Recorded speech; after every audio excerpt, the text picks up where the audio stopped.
निष्पत्ति नहीं जो OS group A junior branch जोटा कि ओएस रो एंट्री लेवल पोस्ट से 125 टी नूतन पोस्ट क्रिएट करने आज राज्य कैबिनेट अनुमोदन देते। आगु OS group A junior branch रे टोटल 1128 टी सैंक्शन पोस्ट थिला।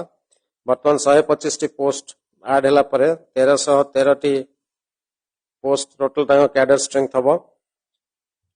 ये जो 125 टी एडिशनल पोस्ट क्रिएट करा जायछि हमर जेहेतु डिस्ट्रिक्ट लेवल एवं सब डिविजन लेवल रे वर्कलोड बहुत बढ़ी छि 5T एवं मो सरकार प्रिंसिपल अनुसार सेति पई टोटल रिक्वायरमेंट को आखे रखी ए पोस्ट सब क्रिएट करा जायछि एवं ए 125 टी पोस्ट मध्यरु प्रति डिस्ट्रिक्ट हेडक्वार्टर वा कलेक्टरेट रे कलेक्टर अंडर रे 2टी डेप्यूटी कलेक्टर पोस्ट दिया जायछि। तेणु 30 टी जिल्ला रे 60 टी पोस्ट क्रिएट करा जिवो डेप्यूटी कलेक्टर अंडर रे कलेक्टरेट रे एवं बोर्ड ऑफ रेवेन्यू रे 4टी अंडर सेक्रेटरी पोस्ट।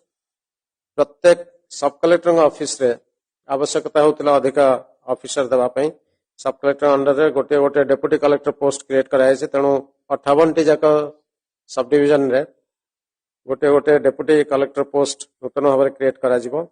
से भली हम जो 3टी एडीएम पोस्ट अच्छी भुवनेश्वर पारादीप और राउरकेला सेठी मध्य जड़े जड़े डेप्यूटी कलेक्टर एडिशनल रहिबे। तेणु सब मिसेक 125 टी नूतन भाव में ओएस जूनियर ब्रांच रो पोस्ट क्रिएट करागला एवं ताकू राज्य कैबिनेट आज अनुमोदन करछन्ते।